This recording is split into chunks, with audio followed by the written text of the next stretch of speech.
Et salut à tous pour une nouvelle journée, un nouveau démarrage depuis la Puebla de Arganzón et la superbe vue sur sa magnifique église.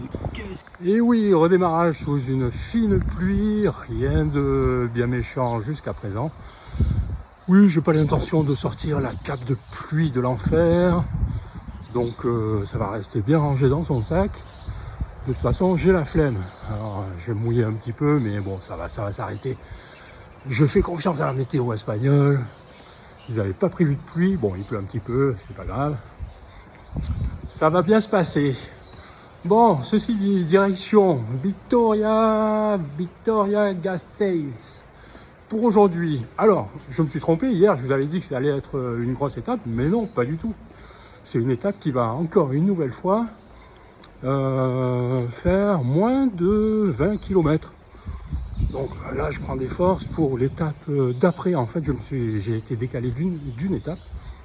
C'est l'étape d'après qui m'intéresse dans tout ce chemin. Voilà, pour ne rien vous cacher, il y a quelque chose apparemment qui devrait être sensationnel. Je l'espère. Je suis comme vous, je ne connais pas. Donc je vais découvrir. Et je ne manquerai pas de vous donner les images de tout de tout ça. Voilà tout. Bon là, je cherche mon chemin bien sûr pour sortir du village, qui est pas très grand, il n'est pas super animé. Alors, il n'est pas super animé, il y a juste un bar qui fait un petit peu... non, c'est une boulangerie qui fait bar. Accessoirement, match de foot du Real Madrid, bien entendu, puisque je suis un madridista. Et là, je sais pas où je suis. Et, oh, c'est beau, hein. C'est village paisible. Beaucoup de maisons anciennes, tout en pierre. Alors, c'est tout ce que j'aime, ça. C'est des très grosses pierres, vous voyez, toutes ces architectures anciennes faites avec des matériaux du coin, éventuellement taillés un petit peu. Et le tout entouré de champs. Alors, qu'est-ce qu'il y a à proximité comme grande ville pour tout ça? Il y a Miranda de Ebro, d'où je viens, qui est là pour le coup, c'est bien animé. Mais par contre, hier soir, à mon grand étonnement, moi qui étais au pieu à 8h, je commence à entendre de la musique assez fort.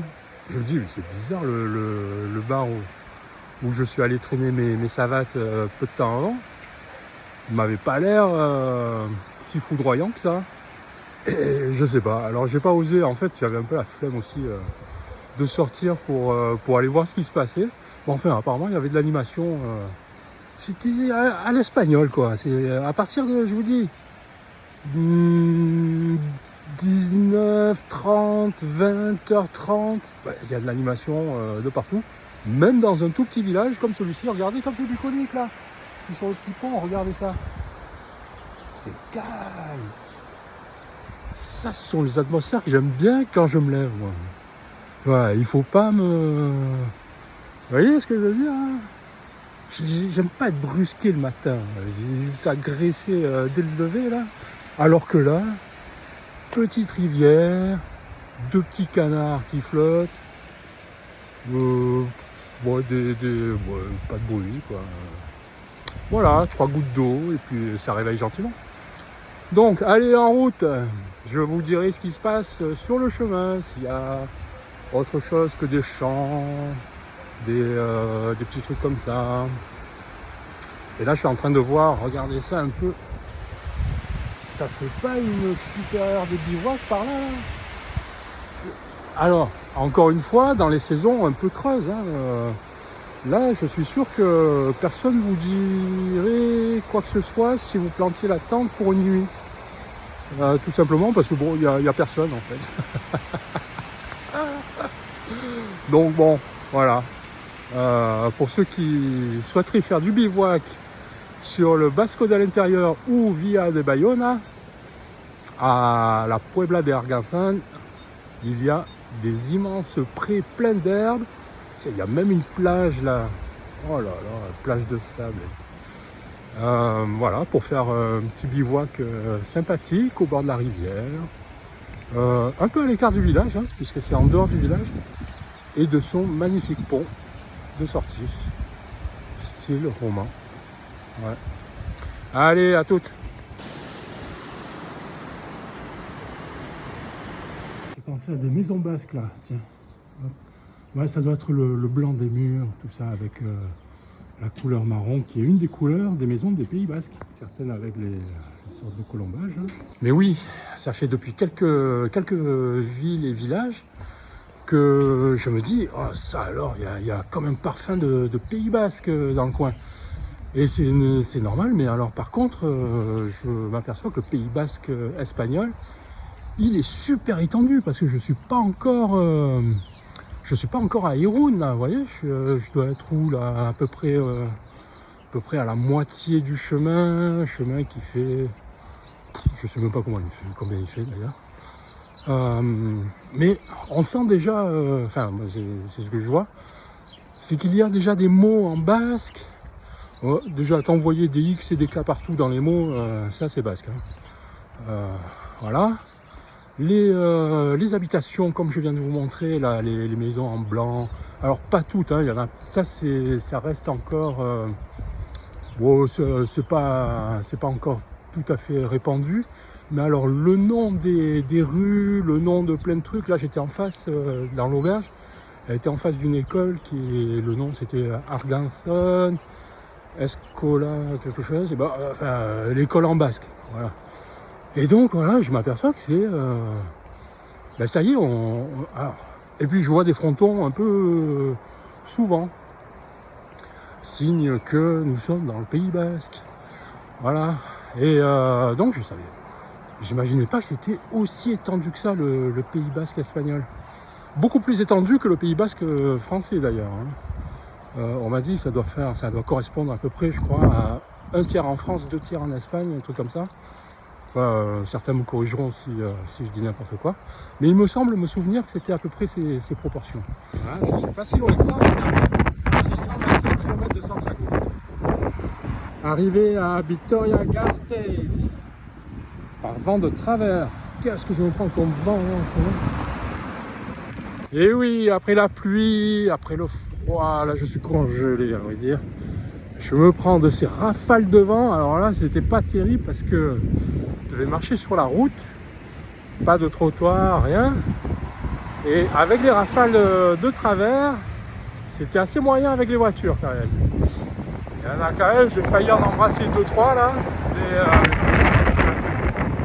Allez, bon, vivement que j'arrive, comme toutes les entrées des villes assez importantes. Je pensais pas que c'était aussi grand, on va dire.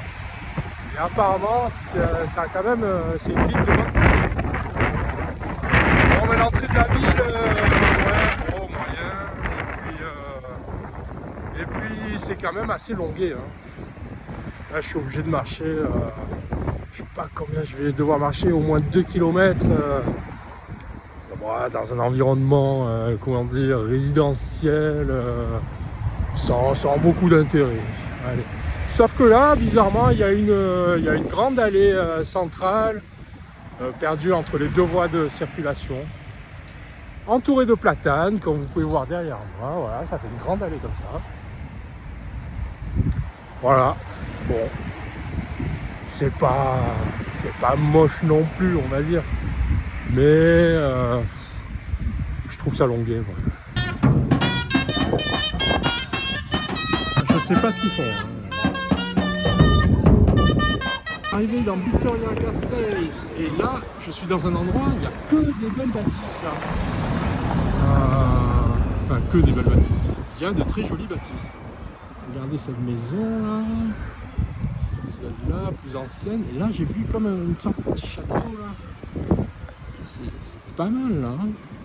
Joli quartier. Entrée de la ville, donc Vitoria-Gasteiz. Je pense que je suis pas loin du centre historique. Typique du Pays Basque. Enfin, typique, oui, peut-être, oui. Vraiment joli quartier là. Alors, ce qui me plaît dans ce coin, c'est que les maisons, elles sont toutes différentes. Déjà, elles sont très belles, mais après, elles sont toutes différentes. Et avec cette grande allée là. Villa Sofia, jolie. Alors là, il y a un truc qui est bon, c'est normal, vous me direz. Mais c'est quelque chose que j'ai remarqué en écoutant un peu les passants discuter. C'est que j'ai l'impression que je comprends rien à ce qu'ils disent. Autant l'espagnol ça va, enfin ça va. Autant là, ouais, je comprends pas tout là. Ressemble un petit peu à l'espagnol, mais pas tout à fait pareil. Ah, bah, c'est le basque, je crois. Hein. Mais non, je vais peut-être pas commencer à apprendre le basque. Hein. Désolé. Mais... Arrivé dans le centre historique de Vitoria-Gasteiz. Est-ce que vous avez remarqué la taille de ces platanes? Mais ils sont immenses. Regardez ça, ça fait une belle allée, très belle allée.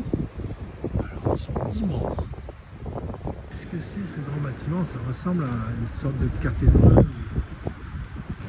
L'église, j'ai vu qu'il y avait un énorme vitrail. Je sais pas du tout ce que c'est là.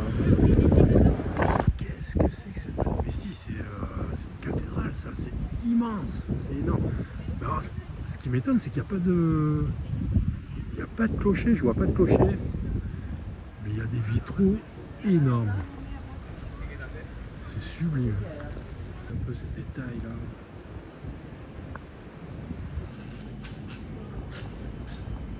Mais cette ville est splendide. Comment il y a de clochers là?